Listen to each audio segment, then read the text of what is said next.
Hey, ladies and gentlemen, this is Luminous coming guys with another episode of Lumi Plays, and today I'll be playing Sandking.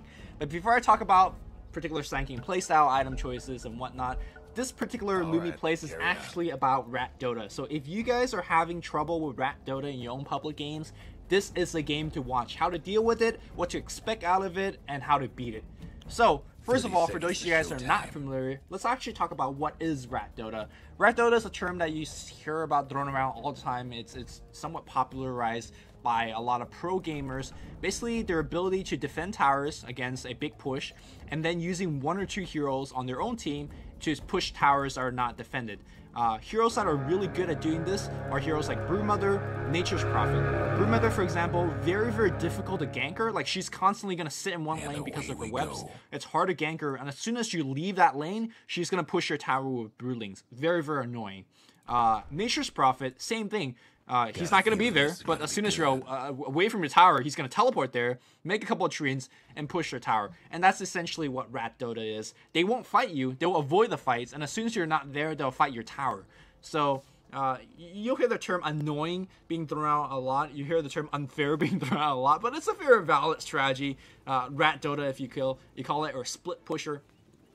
So we see Broodmother in this particular bot lane, and we're gonna try to first blood him. You put a web over here, that means his only safe haven is these patch of trees on the left. We put a sentry ward, which is gonna cover the most of the trees on the left, and we're gonna just start tangling the shit out of this forest.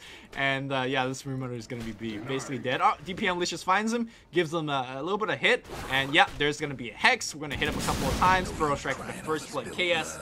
And that's going to be nice. So I'm going to pick up Boots of Speed for myself. And the reason that you want to pick up Boots of Speed on support first, in like majority cases, but especially on Sandking, you want to pick it up first, is look at Sandking's Burrow Strike range. It is absolute utter shit. Like, the initiation range is so bad that you can't even initiate with that. You have to have, like, Lion, for example, to hex for you first. And that's really because level 1 Burrow Strike has very low cast range. But if you see that, if you level up to level 4, it has a much more respectable cast range at 650. But since I'm not level 7 right now, I really want the increased movement speed to artificially increase my cast range of Burrow Strike. In 90% of the time in a support hero, if you have the early game gold like I did there, you want to pick up Boots of Speed.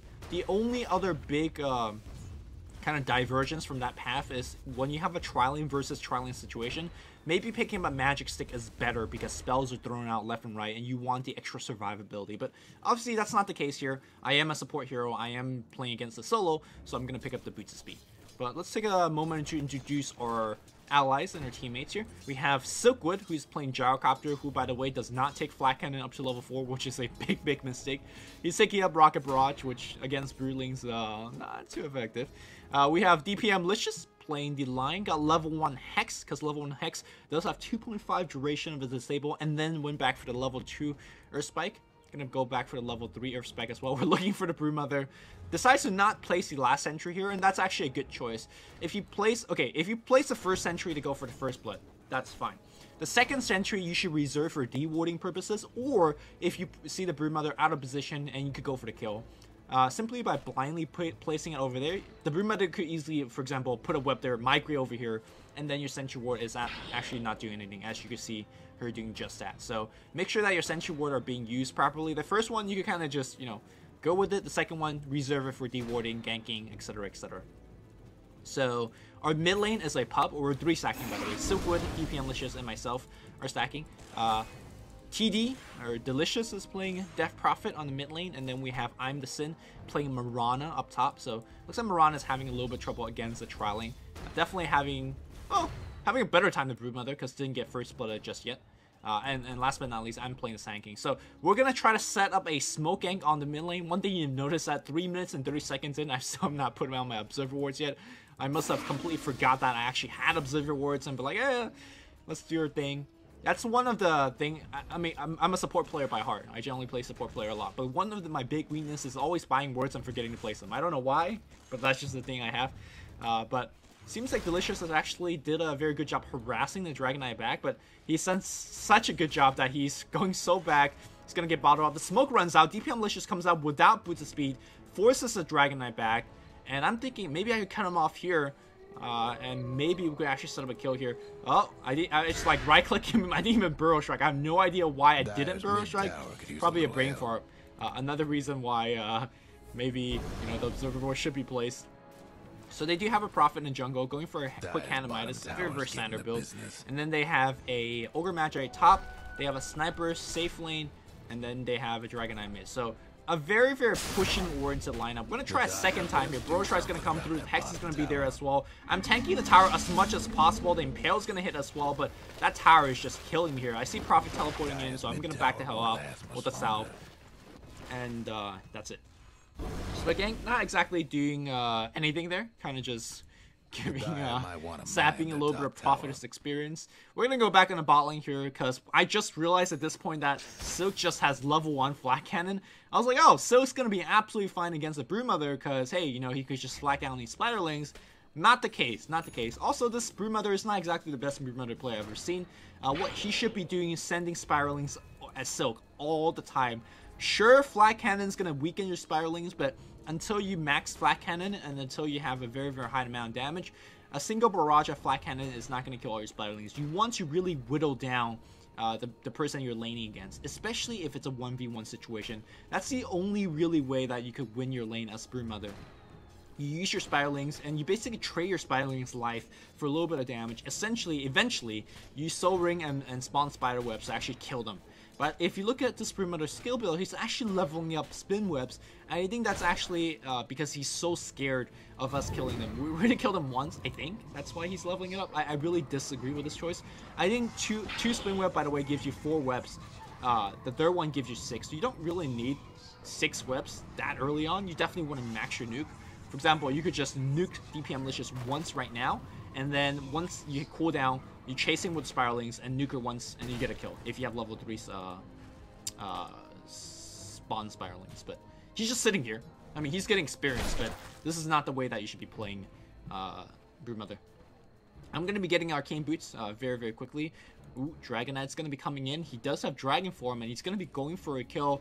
I'm going to be trying to drop off a ward here, but as soon as I drop off the ward, Dragon Knight is going to come in. I'm trying to Burrow Strike, but he stuns me first. He's going to use Flame Breath, but I Sandstorm, and then notice my supports are coming. So Burrow Strike, Rocket Barrage. That Rocket Barrage is nice for getting early game kills like that. You see how much damage he did, and because of that kill, I already have Arcane Boots. Very nicely done. DPM Licious graciously passing me Tango. And I'm gonna answer back with Arcanes. So because of the first blood, because of the assist, and a couple of spiraling kills, to be fair, I was able to pick up a very, very early Arcane Boot. Generally, most other support Sankings picks up Arcane Boot around, I'm gonna say 10 minutes in, maybe 9 minutes, 11 minutes around that time, but I have it around 7 because I got the first blood. And a couple last hits here and there. Now, I want to talk about my skill build a little bit. You want to max Burrow Strike first, as it is your nuke, it is your initiation, it is your stun, and obviously the more points you take into it, the increase your cast range. It's your best spell, essentially, so you want to take a point, max it as soon as possible. The second skill point I put into is Sandstorm. You notice that normally a lot of Sandking players alternate between Burrow Strike and Sandstorm as their first 2 major skill choice. Notice I only have 1 point into it. And this is a build that you see from the former Orange player, Extinct, or was it Net? One of those support player, now on Team Titan. And the reason they have gone for this particular skill build on their support Sandking is that support Sandking, you don't get too many items. Obviously, your support, you don't get too many levels. So those points of stats really ties you over in terms of helping up you with your survivability, with your mana pool, etc, etc. So that's the build that I've gone for. But I do actually, instead of getting stats, I've noticed that we are up against a Broodmother. So I'm going to get at early points into Caustic Finality to deal with those Broodlings, deal with the Treants, the counter pushing, etc, etc. And then I'll go back for stats. I'm going to just leave Sandstorm at 1. I'm going to leave Caustic Finale at 1. And you got to keep in mind that because your Sandstorm is at 1, the cooldown is significantly longer. Notice the cooldown difference of 40 seconds at level 1 and 10 seconds at level I see a little bit of engagement happening over here. Do I have a teleport scroll? You bet I do, but I'm not teleporting. Now I'm teleporting. The arrow's gonna miss, and Delicious is fighting really man-seed right now. I'm gonna go for the Homo, and Homo's gonna get Burrow Strike. Right click a couple of times, and not gonna be that. I have Arcane Boots. I'm gonna use Sandstorm, right? I'm thinking about using Sandstorm. No, not using a Sandstorm.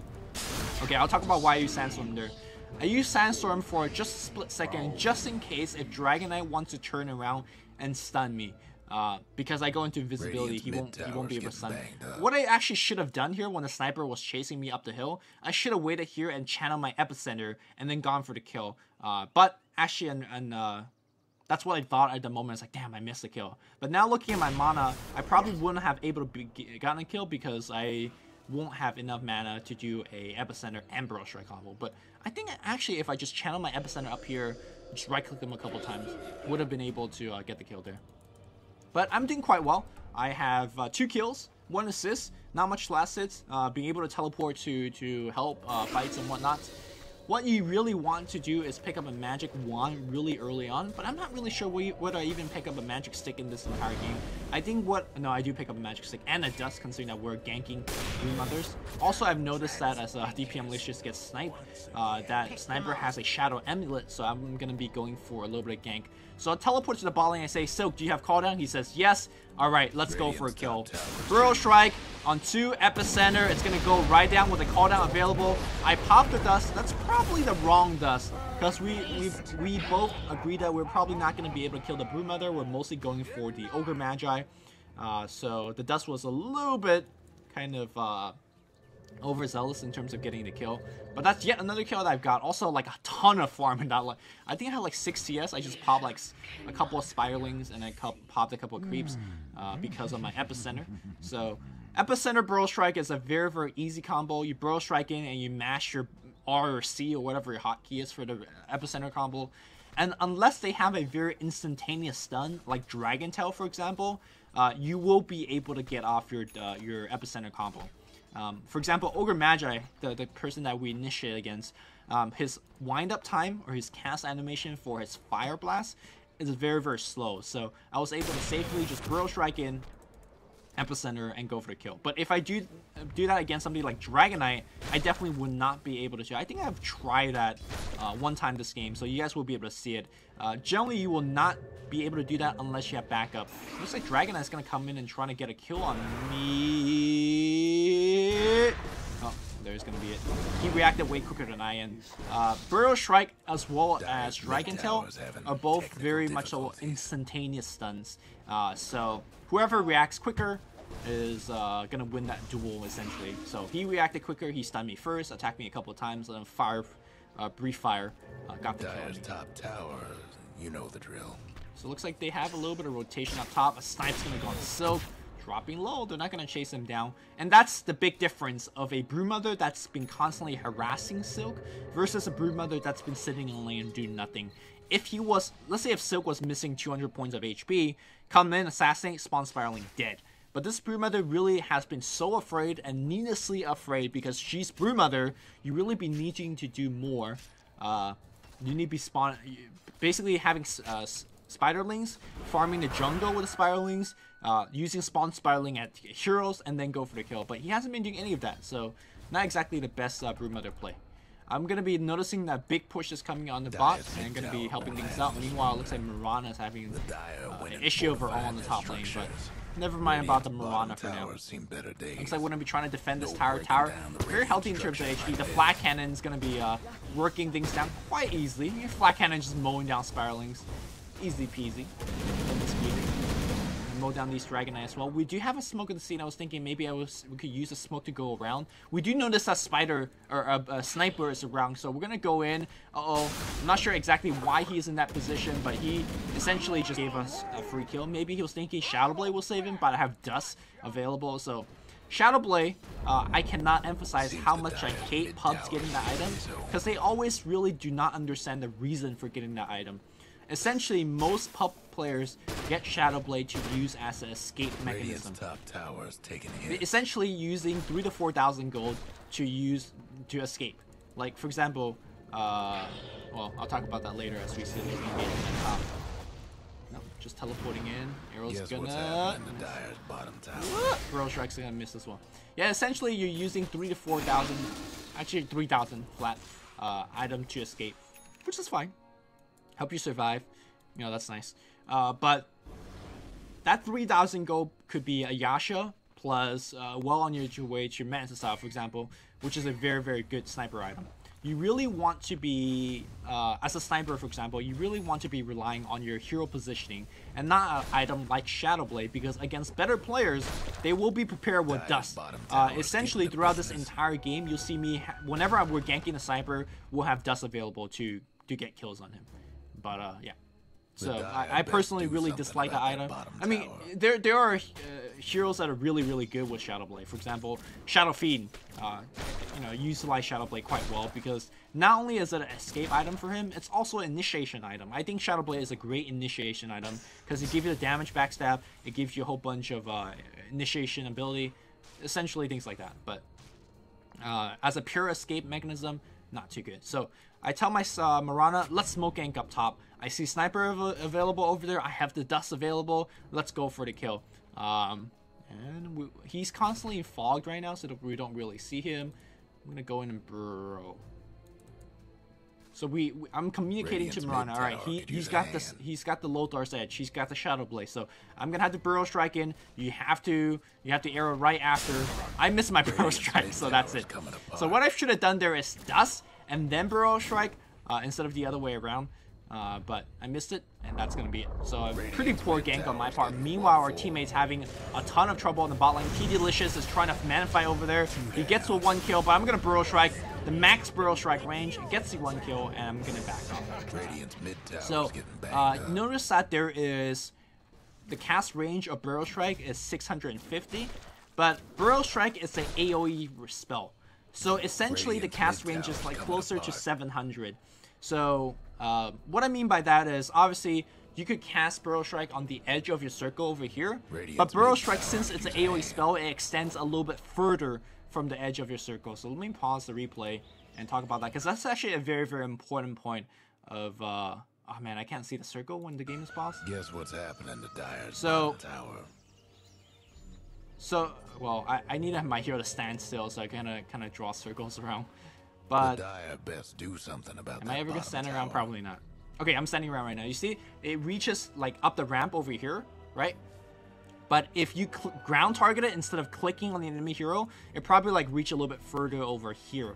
So if you're trying to chase somebody down, like I was trying to chase the ogre down over here, you want to ground target just right near the ogre, and then your hero will burrow strike towards that area, and using the remainder range of your burrow strike, you'll get just enough range of the burrow strike.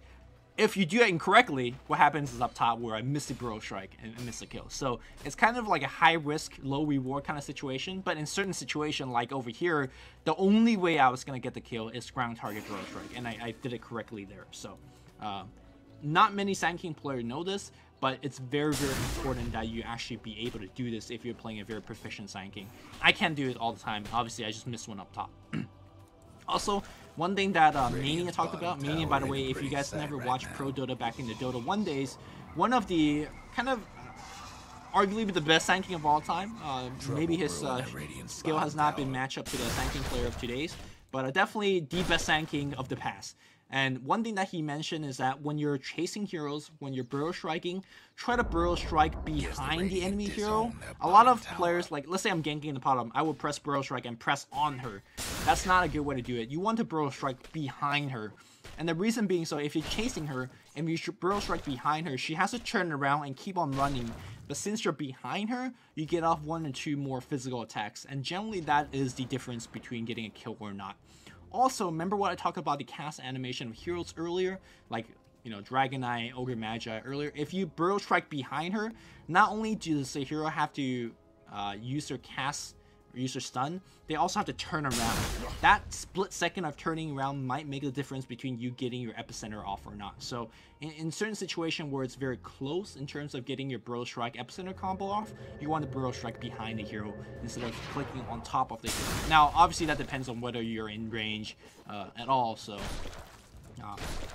in more cases not, make sure you get off your stun. So I get off a very, very early blink dagger for the fact that I'm playing Sandking, and that's mostly because DPMlicious is doing a very good job solo warding, right? I bought 1 pair of wards early on, I bought 1 pair of dust, and that's freaking it. Like I was like, DPM, I'm doing well, I'm gonna rush for a quick blink dagger, and I'm gonna do my thing. You guys you get wards. And she's like, no problem, I got this. And the reason I'm actually rushing the Blink Dagger as hard as I am is that Blink Dagger is very, very powerful against Rat Dota. Let's tie it full circle around. This replay is about Rat Dota. We have heroes like Nature's Prophet, who, by the way, has been working on top tower already. His Nature's Prophet already destroyed mid tower, or bot tower is gone. Like, Broodmother is going to be pushing our towers. So what they're going to be trying to do is break down as much tower as possible, and they're going to retreat as soon as they sense danger.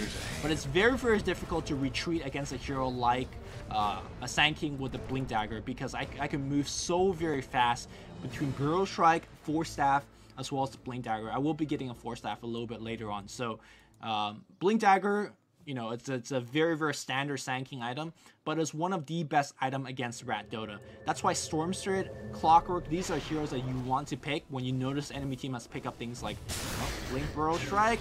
Call down's going to be used. It's going to come right down. I'm going to try to go for the kill. I'm running forward ahead, dropping the Sandstorm. He can't really stun me. BKB is going to be activated. I'm going to get the Burrow Strike. Get the kill. Nicely done. So let's watch that one more time.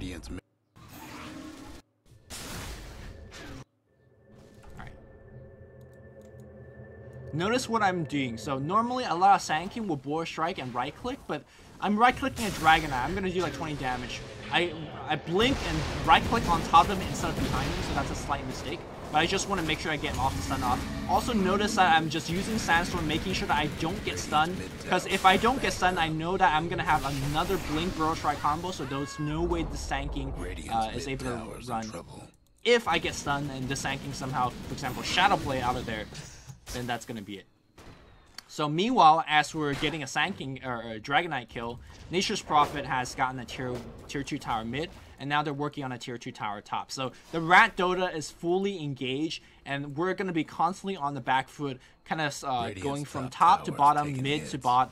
It's really, really difficult to defend against this. Silk says, alright, we're going to defend top. I say no, we're going to kill this Broodmother in bot lane, because Broodmother thinks we're defending top. This is how you need to play Rat Dota. When one person split pushing up top, notice that we're not showing ourselves. We're pretending, hey guys, nobody's in this lane. Come out and farm. And as soon as she does that, we're going to go strike. Blink, Epi, come in, and I miss my Burrow Strike. So that's my mistake over there. My epicenter, or my Burrow Strike came up way, way too late. And that's going to be part 2 of the Sandking, Lumi Plays Sandking. You can see that I'm not playing a flawless Sandking, but I'm going to try to tell you guys how to play a flawless Sandking. First of all, don't miss Burrow Strikes, which I missed a couple, but you know, that's fine. Mistakes happen. The second most important thing about learning how to play Sandking is utilizing your combo. Oh, Sniper's going to get picked up. Utilizing your Blink Epicenter combo. So if you use just your Epicenter, and then you Burrow Strike in, what you're gonna do is you're gonna miss at least 2 or 3 pulses of your Epicenter, which is actually a lot of damage. Like each pulse is 110 damage, so you're missing like 200 to 300 magical damage. That's like a level 4 nuke. That's a lot of damage you're missing. So in order to not miss as much pulse damage as possible, what you want to do is press Epicenter. My Epicenter key is C. As you're pressing C, you hold down your Shift key, and then you hold your Blink Dagger and you click where you want to be. Basically, the Shift key allows you to queue up your command after another. So let's say you're doing 2 things, right? The first thing you want to do is Epicenter, you press Shift, and then you blink. What that tells the computer to do is, as soon as my Epicenter is done channeling, shift my Blink Dagger in. So as soon as my Blink Dagger, or as soon as my Epicenter is ready to go, I blink in. So that's basically what it tells you. You don't waste any pulses or many pulses, and then you can shift blink in and then Burrow Strike immediately. Basically that's what I try to do there. Instead, because I made a mistake of not Burrow Striking right afterwards, Broodmother was able to run out. But if I had the Burrow Strike on her, she was definitely dead. Also wasted smoke of dust of appearance as a result. So basically what I'm telling my teammate to do right now is get farmed elsewhere. Like, don't have 3 or 4 people defending bottom against the Broodmother. That's mistake number 1. Because if you have 3 or 4 people defending against Broodmother, first of all, you're not killing her. She's so... Look at all these webs. She goes through a tree. There's no way we're going to kill her. Unless we have a hero that can cut down trees. Like, you're not going to be able to kill a Broodmother. And because you have 3 heroes on the bottom lane, that means the enemy team is going to have, like, a hero advantage either top or mid, because they had the hero advantage, they could take Roshan. You only, essentially, you just want to have one person, as we can see, initiation on the mid lane. I use up my Blink Burrow Strike onto the mid lane and initiate, as we get a very, very good team fight on the mid lane. Let me kind of rewind and talk about this. So we repel Broodmother and say, guys, we repel the Broodmother. Let's go for a team fight mid. Immediate Burrow Strike. Epicenter gonna get channel. You can see that I did get my Epicenter stunned out by Dragonite. Dragonite has a very instantaneous stun. He got the stun on me, but it doesn't matter. I was setting up the cooldown. The cooldown comes in. We get the sniper. We get two other heroes who get his Aegis. They just got the Roshan. Notice that he also had a Shadow Blade, but basically I Burrow Striked him immediately as he respawned from the Aegis. So this is something that you'll learn as you play more and more Dota. Respawn time of Aegis. I don't even know the exact time of respawn time. I think it's 3 seconds, but like it's just like something that you time over time. You learn these timings. And it's like Burrow Strike on the ground, prevent him from getting the Shadow Blade. But we had detection available, so I think somebody popped their dust. Yeah, Mirana popped her dust, so we're gonna get that kill essentially. Anyways, so we got basically 4 kills up on the top lane. We're gonna go for a tier 2 tower, but look at what Broodmother is doing. Broodmother is pushing tower on the bottom lane. Furion's pushing tower on the top lane. This is Rat Dota's best, right? Sure, they lost the team fight, but we're the one on the back foot here.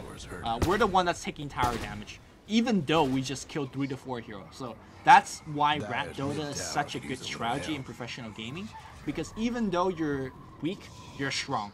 So that's some Confucius shit going on right there. So basically I'm telling my team, guys, don't come to the bot lane. I will be the only person defending against the Broodmother. Broodmother even bought Sentry for me because she noticed that I've been just using Sandstorm to my over here to defend. I was like, sure, I'm not going to die to a couple more right clicks. She silenced me with the Orchid. I just run away because I know I'm not going to die to the Broodmother that really doesn't have too much damage output right now. Again, against Broodmother, you just want one person to defend against the lane. Now, not every hero is capable of doing this. For example, if you send a Crystal Maiden here, she gets killed easily. You have to make sure the hero does not get killed. So, for example, Potom does okay. Potom's not the best because she can't kill Spiraling very quickly. Crobulus is probably our better hero doing that. Gyrocopter with the flat cannon to mow down Spiraling is probably doing that. But overall, Sandking's the best hero in doing that because I have 4 AoE spells. I could Burrow Strike, Caustic Finale, Sandstorm. All these are very, very easy ways to deal with the Spiraling push. Essentially, you gotta keep in mind that every time this Broodmother gives Spiraling to us, she's giving very much golden experience. Like each Spiraling is, well, I don't even know, like 13, 15 gold. That's a lot of gold when you are piling, let me see, Starstorm, okay, 13, 16, yeah, that's about right. But let's say she makes like 10 Spiralings. That's like 130 gold, 160 gold. That's a ton of gold here. You see the Dragonite coming out. And the Prophet's going to TP in. The Prophet's not going to TP in. And we chase off away the Dragonite. What we essentially we want to be doing is make sure that we protect our Raxus. One big weakness of this type of lineup, like the Rat Dota lineup, is that yeah, they have very, very good push to destroy your 6 outer towers, but they don't have very good push to go up the high ground. Essentially, I see them as a boxer without jaws. Like, you punch them once, they're done. Like, I keep telling my teammates, guys, we have this game won. But my teammates like, guys, we're losing all these outer towers. Look at their towers. We haven't even brought one down. Sure, if you look at the gold graph, they're leading by 5,000 gold. But what I know is that they really don't have good high ground heroes. Sure, Sniper is good sieging at high ground. Dragonite great at sieging high ground. Prophet could split push. But essentially, all they can do is split push. They're going to try to go for a kill on me. But I already have 4 staff, so I'm not afraid. They silenced me. They have True Sight from Necro Minion. I 4 staff away. Blink Dagger coming back. Using Sandstorm to dodge away from whatever. Blink. Done. Like, they just basically waste time ganking me. And I'm okay. Essentially, yeah, what I'm trying to say, the weakness of this dire lineup is that they don't have really, really good high ground capability. They will be able to take our outer towers, and they have tuck in 5 out of 6. But essentially, all we have to do is protect against the base siege, and eventually we'll outfarm them and win. Now, here's the one big distinction between players in pub games that know how to play against Rat Dota versus a player that does not know how against Rat Dota. Every player knows, hey, we need to defend our base. Like, we need to defend against Nature's Prophet. We need to defend against Broodmother, and keep defend. But even though you're defending, like, your tower is getting chipped. You're losing HP on your tower, and that HP is never coming back. So when you're giving out HP on your tower, you need to get something back. And getting something back isn't... Well, I'll talk about that later because we might have a team fight over here. Mirana just leaps in. I'm like, what the fuck's going on? Guys, calm the hell down. So notice what Prophet is doing up top, right? Prophet is just pushing. He noticed that he could just port right back in. We're going to use Moonlight Shadow and go right in initiate. Okay. Burrow Strike not going to hit anything. My teammate tell me Burrow Strike's in there. Yeah, we just have a whole bunch of clowny shit going on. Oops, sniper. Arrow's not going to hit. So it's like, guys, just back off. We're going to have just Gyrocopter and myself defend against this. You guys go farm elsewhere. And that's, I think we're going to give up this tower. I was thinking maybe I could line up an epicenter.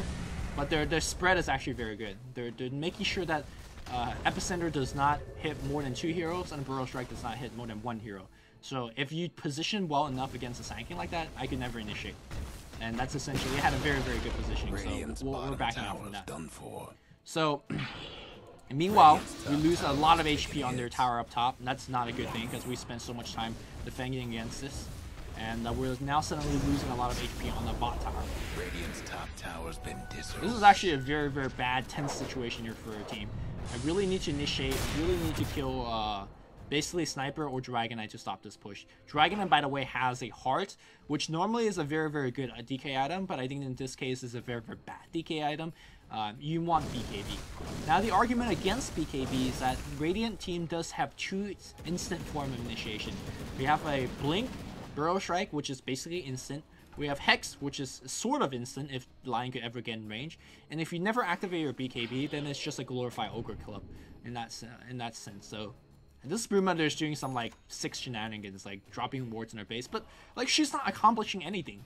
She never really pushed down our tier 2 tower. The only reason that she pushed down that tier 2 tower is because her entire team was there. So I think this Broodmother player is doing it all wrong. She's not solo killing anybody. She's not applying pressure. But I digress. Now, earlier I was trying to make the point is that a lot of players know, hey, we need to defend against split push. We need to defend against Prophet. We need to keep our HP up. But if you eventually keep defend, what you do is you get your tower chipped. You lose damage on your tower, you lose HP, and you're not getting anything done. When you're defending, you need to get something back. And the best thing that you can get back is kills. If you get kills on the enemy heroes, first of all, it stops their push, it slows down their momentum. Secondly, it gives you more experience. And lastly, it gives you guys more gold. Remember, you're losing tower gold right now compared to them. We see the Prophet, we know he's split pushing top, we're going to kill the shit out of him. I'm going to use epicenter on top because I hate Prophet when they're playing Dota like this. So it's a complete overkill, which is actually a mistake because if they do a 3, 4, and 5 man push on the bottom right now, I would not have epicenter available. But right now they're going to go for Silk. Silk has BKB, so he doesn't really care. But Sniper is now going on him. Silk's dropping low, and he's going to get picked off, so that's not very good. But I'm going to Blink Burrow Strike right on the Dragonite. Dragonite does not have BKB. He gets Hex. He's going to get brought down as well. We do see Sniper on the front, but we're not going to chase Sniper. We're not going to give away any tower damage for free. So, again, the most important thing against Rat Dota is first, protect your towers. But as you're protecting your towers, think of a plan to fight back. Blink Dagger is the best way for a team to fight back right now because it gives us initiation. You notice I would kill the Prophet up top with initiation. We kill the Dragon on the bottom. Now I'm blinking on the Sniper to kill the Sniper. Do I have any backup? No, I'm just scaring him off. Or am I? Nope, just scaring him off. Make sure that you are able to kill enemy heroes. The big strong point of a split pushing Rat Dota is that Broodmother can never be killed. Prophet can never be killed. But if they can be killed, then their push is done. Keep in mind, they don't have good siege. They don't have good high ground. The only way they could ever get kills on us, I missed my Burrow Strike, but we know exactly where he is, and we get the kill there. So very nicely done. The only way the Dire team could win is out split push us, out making mistakes. But if we're always there to defend, you will never lose against a split push based team. So we see a fight going on the top lane here. DPM is just dropping low. I'm in position. But we're gonna just kill these Necro minions. Also, the Prophet's been sending in Treants and Necro minions and Araxes, which well, thanks for the free gold, thanks for the free experience, because we'll just heal up and we'll just get gold. So look at the gold graph right now. It's still going down because of these base towers, because these Roshans, and the fact that they're farming all over the map. But eventually, the gold graph is going to collapse and go back to the favor of all directions. Notice that I bought 2 smoke so far. Yeah, it's on the courier, bought by me. You want to buy as many of your smoke as possible, because Smoke of the Sea allows you to get kills. And we're like, go, go, go, go top. And we see Ogre, Blink, Force, Burrow Strike. Okay. I just want you guys to see how far initiated. Okay. I was here. He was here. Literally like 1.5 screen off. You cannot be 1.5 screen off from my base. That's what I just told him. If you're 1.5 screen off my base, I will kill you. So if you're the split pushing team, if you're the Prophet, like how do you deal with this? It's very, very difficult to deal with this. You need things like hexes, you need things like BKB. He's gonna try to go for a kill here. Not gonna get off. I get another Burrow Strike combo off against Nature's Prophet. It's gonna try to run away. Ground target Impale is gonna get the kill on Prophet. Yeah, sure, they got the Aegis. Nothing we could have done about it. We're not gonna go all the way out here to challenge Roshan, because if you do, Broodmother is gonna take your base. Like, Broodmother's been standing here forever. We get an arrow off against him. Okay. Alright, that's good. I think our Mirana's telling, hey, there's a Broodmother in there for sure. Like, if I lance the next arrow, can we just kill him? Like, I think that's what he's telling us. But, we'll see. He's dropping wards. The arrow, it's gonna hit. I noticed it hit. No, I didn't notice. He's just like sniping him with arrows. This Mirana just sitting in the base doing nothing. I think the Mirana is trying to communicate to us, like, guys, let's finish this Manta style. Nice. He's still sitting here. Like, he's just not doing anything. Keep in mind that he could be farming our jungle with the Broodlings. Okay, it hit. So I dust him up. I Burrow Strike in. Epicenter is gonna come out. Somebody's cooking. All right. Fuck you, Broodmother. That was nice. We arrowed him 3 times, and we got the kill on him. So the next item I'm gonna be going for is Shiva's Guard. So yes. The Hex is really, really nice, but one thing I could do is give myself more survivability. I cannot die right now. I am the most important member of the team. Forget Crobulus, forget Gyrocopter, because I'm the most mobile person. If I die, they're not afraid of a gank from me or from my team, because I'm the initiator. If I'm initiating, I could use my Shiva's Guard as an extra disable and as an extra slow. Oh, that sniper, you are doing it wrong. Blink Burrow Strike. Have you not learned the lesson that you cannot be next to my base? He has the Aegis. We kill him. We get him good. Alright. We're gonna get him a second time. We have protection available. Second Burrow Strike. He gets a kill. Mion Mirana's in some next level area by himself. Gets ganked by the Prophet. Leap. Seeking. Come on. Come on. Alright, he makes it out. Good. Broodmother was not here to backstab us because we killed him. So you see this problem with this team? They just can't push in.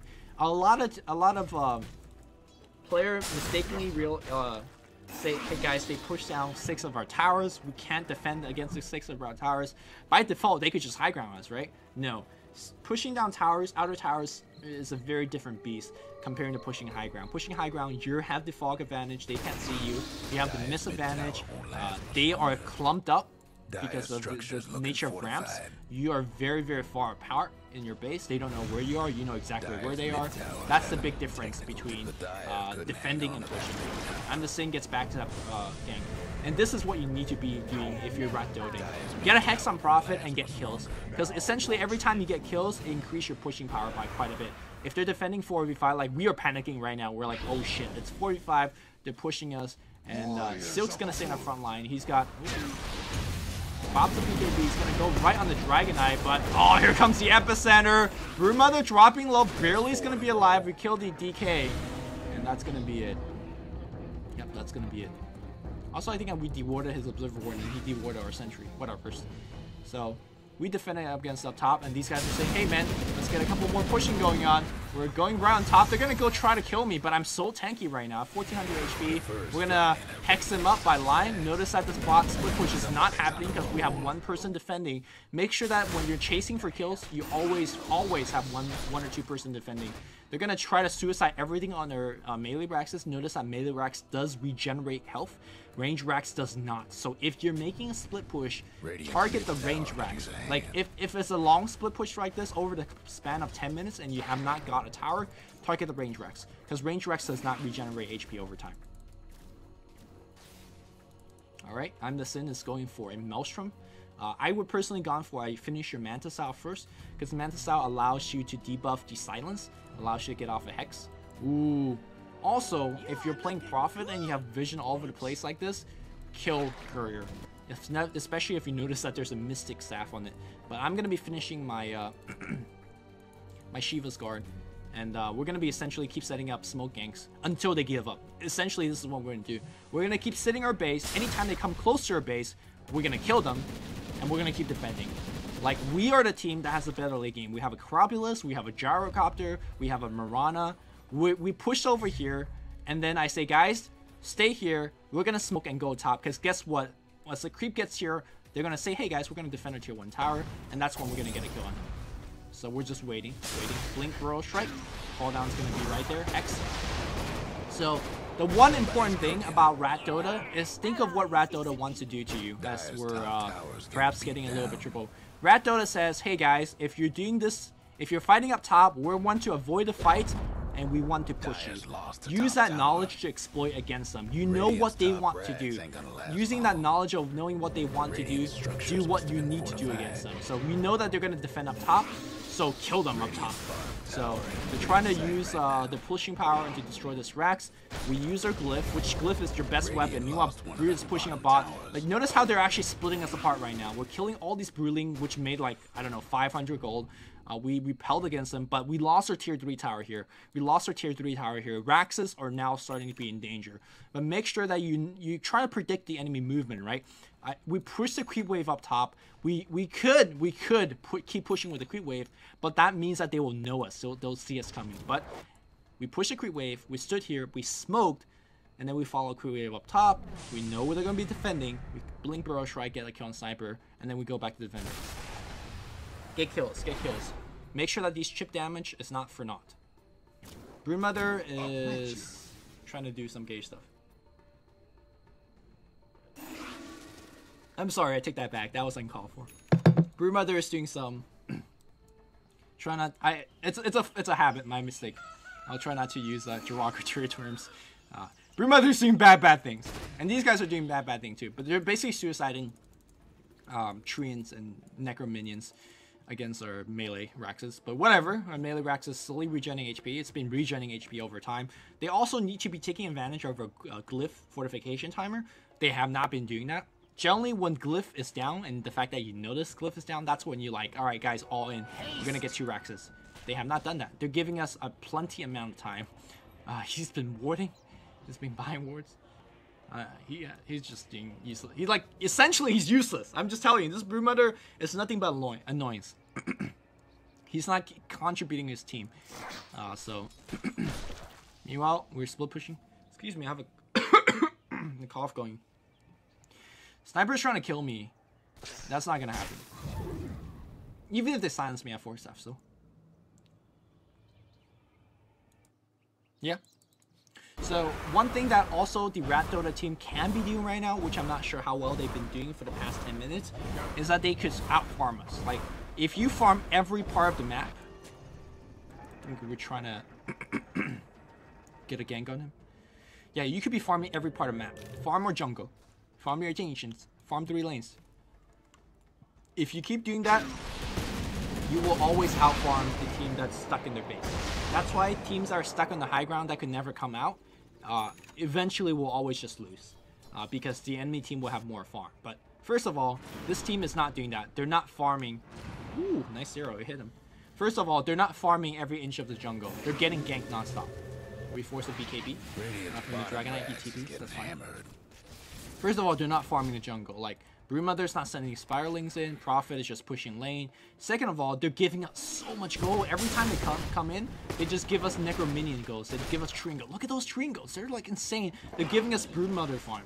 So because they're giving us so much gold and the fact that they're not farming, let me see this gold graph. Like it's been going up. It's been going up. So like when you're playing Rat Dota, you gotta play correct Rat Dota. You cannot just keep throwing Broodlings into the Raxes and think that will eventually win the game. Because against a team that knows what they're doing, that's not gonna happen. And let me tell you, I watched too many damn Rat Dota pro games to know that this is what you need to do. Now, to be fair, these guys are not playing perfect Rat Dota. Perfect Rat Dota is like unbeatable, I feel. Perfect Rat Dota is so good. But these guys are not playing perfect Rat Dota.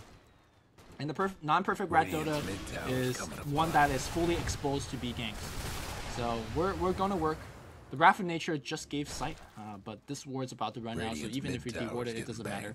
Again, I'm gonna be leading my team and saying, guys, we're gonna, every time I see an opportunity to do so, I'm gonna just blink, force that Burrow Strike, and you guys are gonna come in to get more and more kills. That's essentially what's gonna happen. We see a couple of them up top. Also, this ward's been doing so much work in terms of protecting them. We really need to be dewarding this, because without smoke, every time we make this path up top, they'll know we're coming. I think they're pushing actually right now, so I'm hiding on this tree to the left, and I'm looking for epicenter combo. I'm gonna go in, Epic Burrow, we're gonna kill the Dragonite. When the Dragonite's killed, they don't have a push, but it looks like they're gonna try to go on the bottom lane. They're gonna try to use the Dragonite's death to push, and notice that they're pushing the range Raxes. They realize that pushing range Rax is actually the correct thing to do, because melee Rax regen, range Rax do not. This Broodmother is doing the wrong Rax. I have no idea what the fuck she's doing, but you see that 300 tower damage that she did? Useless. It's gonna get regen. Whereas this 500 or 700 damage that the Prophets did, it is permanent. Now Sniper is gonna do a little bit of damage, a little bit of pot shot to the Raxes. So at this point, this is when you realize continuing to Silk. Talk to BKB. He's fine. He's fine. We're gonna have to kill the Prophet. You gotta kill the Prophet. If you don't kill the Prophet, the push will never stop. Kill the Prophet. A lot of time. Bot. So it's good. It's good. Killing Broodmother is useless because she wasn't doing anything anyways. Killing Prophet, that's a big deal because he's the one that's going to be the most mobile person. But anyways, this is the point of the game where you have to realize, all right, we have defended as long as we possibly can. Essentially, eventually, they're going to take our Raxes. Taking our Raxes does not mean you lose the game. However, if they take your Raxes and you do not change your mode of playing, then you lose the game. What I mean your mode of playing is whether you're defending, whether you're pushing, whether you're ganking. So the two things we're doing right now is we're defending and we're ganking. That's the only two things we're doing. If you're never attacking, if you're always defending, sooner or later the chip damage will get you. The chip damage will win you the game. So eventually, if you want to beat Rat Dota, there is a point of the game where you need to attack. And that's exactly what I'm doing right now. I'm pushing out the Creequilibrium. If we push out the Creequilibrium, that means that this particular lane of Rax is safe. So I don't really have to worry about that. I click on Ogre to notice that he does not have any form of detection. So I blink in and I'm like, yeah, I'm gonna just force you to do whatever. I'm not even sure what he's trying to do right now. I'm even trying to go for the kill, but I notice that Prophet has TP behind me, so I'm not gonna go for it. When he heals himself up, I could have even channeled Epicenter right below him and kill him, but I'm not going to waste my ultimate for an Ogre kill. But yeah, I basically push all the way at top, created a lot of space for this lane. So that means we're going to push out mid, and that means we have the ability to push out bot. You need to change your gear of attack. If you just keep on defending, which is a mistake that I see a lot of players do, I mean, they will be able to hold on. Like, you could easily defend for 20, 60, 80 minutes if you are putting your mind to it. But you will never win the game like that. Not against Rat Dota. So we're pushing out. Like, we're not afraid. We're the stronger team right now. We're the team that has better team fight. We're the team that has the stronger items. Like, if you look at items, sure, there's a Hex that's fairly scary. Sniper has a lot of items, but Sniper doesn't have BKB. That's a big mistake. I mean, essentially, everybody's just getting... their team's getting damned. So, I seen a Sniper right there. I'm thinking, do I go for the kill? I don't think you should go for the kill. But, yeah, I missed my Burrow Strike, and that's going to be it. The reason I don't think you should go for the kill right there is that because we're so close to the enemy base that they could easily come and kind of F us up. So, meanwhile, they're going to be coming back to push a little bit towers.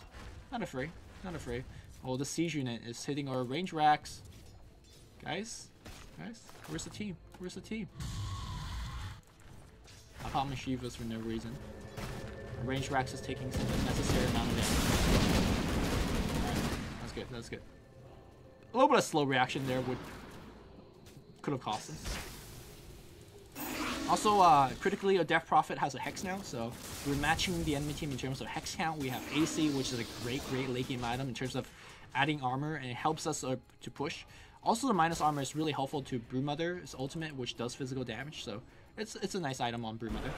So now these guys are trying to do split push. They're doing 3-man mid, 1-man top, 1-man bottom. So what essentially you want to do is right now is to use your glyph in a very good way.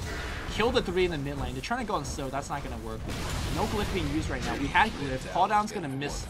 And Epicenter's going to miss. Everything miss out right now. But we are going to get a Dragonite. But notice our top lane is going to get destroyed. We lost our line as well. Our bot lane is in a little bit of trouble as well. So because that one big mistake of teamfight and the fact that we used our glyph late, we lost 1 Rax. But I'm not sure what he's doing. I guess he realized he's gonna die for sure anyways. They're gonna try to kill Silk. Silk is gonna get brought down as well. Silk does have buyback, I think? No, Silk. Yeah, Silk has buyback. So we're gonna go on Sniper. Shiva's Guard is gonna slow him down. I have Dust of the Smoke of the Sea. We do bring him down as well. So basically the enemy team traded 3 heroes, 3 of their core heroes, for a melee Rax, a tier 3 tower, which is actually for them a very good trade, because essentially a stalemate favors us. If any kind of big chaos happens, favors them. But the fact that we got 3 or 4 hero kills, we're able to push now. Again, you need to change your mode of attack. Even though we lost Raxus, it's not too big of a difference, because essentially Flat Cannon will be able to kill just about everything. Kirin Swarm, Burrow Shrike, Caustic Finale, these are items that were able to kill just about any side of the wave anyways. Double buyback comes back and realize we really can't push. The buyback isn't a bad thing. That just means right now, if we kill Prophet right now, as Prophet going to the back door, we need to kill Prophet right now. Blink Burrow Strike, make sure you get him dead, because if he's dead right now, he will not have buyback. They're going to go for DPM Licious. DPM's fine. Using my Shiva's Guard, we get a second Hex on him. Prophet dead for 86 seconds. But they also traded a Prophet and a Sniper buyback for a second lane of Rax. That's a big deal. So basically we are in do or die situation. We have 76 seconds to do what we need to do, which is get a throne. Right now also these guys are doing a very smart thing. They notice that they need to get more lives. They're gonna go for Roshan. Getting Aegis and Cheese is absolutely huge. Broodmother going for Butcher Travel, able to push and defend. Also, I think somebody else gone for Butcher Travel as well. But we're saying we don't care. We're going to keep pushing. Also, Butcher Travel, very important, giving both modes of attack and defense. That's very key. We see Dragon over here on the right. Not sure what the hell he's trying to do. We see, oh, my ultimate gets cancelled though. So that's, no, my ultimate was not even cast. We're going to get a kill on him very fast. Aegis is going to be used, but he's going to get Hex. I'm not sure what he's trying to do, but he's going to get Epicenter, is going to get Channel. I'm going to blink right back here to the Dragonite. Dragonite's dead. Notice on the mini-map, they're going to go for a top Rax. Burrow Strike's going to go on the Ogre Magi, going to clean him up as well. He uses a cheese, which is a big mistake, because he can pass it to his Prophet or to, I don't know, Dragon or something. But right now, we know that everybody's dead. There's no buyback on Sniper. If he dies one more time, Prophet has 10 seconds left. He could come back, but it doesn't matter anymore. I'm telling Mirana, you defend the base, you buy Butcher Travel, he switches Shreds, or face speed to Butcher Travel, and we're gonna just go push. We're gonna destroy this tier 3 tower, and we're gonna ignore these Raxes, and we're gonna go for the throne. I'm dropping quite low. Alright, stay back. I think I'm telling my team we gotta go back. We can't actually push right now. Because if we lose this fight right now, Silk does not have buyback. If Silk dies right now and doesn't have buyback, we just lose the game. So I think what we're going to try to do is wait 3 minutes and farm for a buyback. And then we go from there. Because we're not going to, like, if we lose these buildings, it doesn't matter. All we have to do is protect this Rax. And this Rax is fairly easy to protect. This Broodmother is trying to do some annoyance, but that's all she's doing. It's literal 4v5. Like, this Broodmother is not actually doing anything. Ooh, we see him.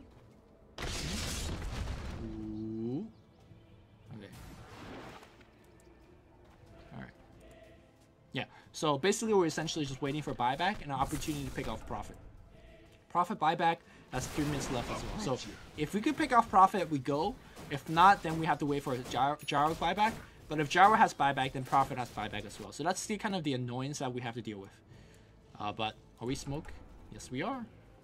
Like, when smokes are coming off cooldown, buy it. I also pick up myself a gem, because I know I haven't been dying at all lately. So I know I'm going to be absolutely fine. And circle around, trying to find anybody. Like, if you find anybody, it's okay. Just make sure you get a kill, get some momentum. Okay, we see Broodmother top. Go, go, Broodmother. No? Okay. Dragon Knight mid. No, no Dragon Knight mid. Tea Delicious is just looking delicious. Alright, our smoke ran out. Didn't find anybody. Back off. See Broodmother pushing top. See Broodmother pushing top. Blink. Yep, use Shiva's guard. Just trying to slow down. Here go into the trees. Finger of Death. Nice long pass range. Got him. Nicely done. Defended. Meanwhile, Prophet's pushing bot. Gets a Mirana kill, but that doesn't mean anything, guys. Oh no, I missed my Burrow Strike, but it don't matter though, because I'm going to chase you down. We have a Hex. We have a Shiva's guard. Epicenter is going to get channeled, because we know if you get him dead... Oh, he's done so. Does he have buyback? He doesn't have buyback gold. That's a mistake. Oh, he doesn't have buyback timer. Anyways, so we're saying, alright, Mirana, you buy back and you defend in the base. The rest of us go mid and throne. Dragon Knight mid, that's a mistake. You need to back off. That's not the correct way to play Rat Dota. Using Sandstorm to make sure I don't get stunned. We're gonna keep chasing. He's gonna turn around and stun me. Yeah, he's gonna turn around and stun me, but it don't matter. Because my Blink Dagger is gonna come off cooldown very easily. Blink. Burrow Strike. That's gonna hit him. That's a max Burrow Strike range. Call down. Notice I just forget about the Dragon Knight because I know he's gonna be dead. I'm gonna keep going for the Ogre Magi. Ogre Magi should be using his Yule Scepter on me. He's not doing so.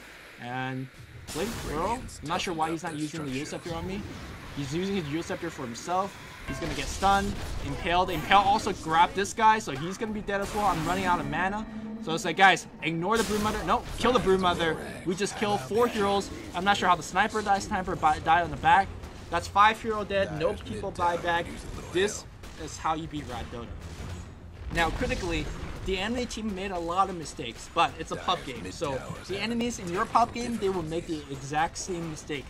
Great game, by the way, because my team throughout the entire game, they're like, guys, we have losses. No way to beat Rat Dota. And I just want to showcase you guys how to beat Rat Dota. Like, first of all, make sure you defend tower and don't overcommit. Remember the Broodmother? Don't send 4 people on her bottom. You're not gonna kill her. Just make sure you keep ganking her. Second of all, make sure that you're not constantly in one mode. If you're defending, look for ganks, right? If you're attacking, also look for ganks. Make sure you keep killing them. And lastly, you need to switch gear. If you're constantly defending, you will never win to the game. You need to go back attack. Keep buying Smoke of the Seat. Make sure you have Boots of Travel. Make sure you have buybacks. Make sure that they don't have buybacks, and then you just keep killing. Win the game. Blink Dagger Initiation, Sandking. Way to go. Hope you guys enjoyed this. Hope you guys are going to have more luck in your Rat Dota games. Let me know how your Rat Dota experience has been. If this replay or this Lumi Plays have helped you at all. But yeah, hope you guys enjoyed it. Until next time, this is Luminous signing off. GG guys.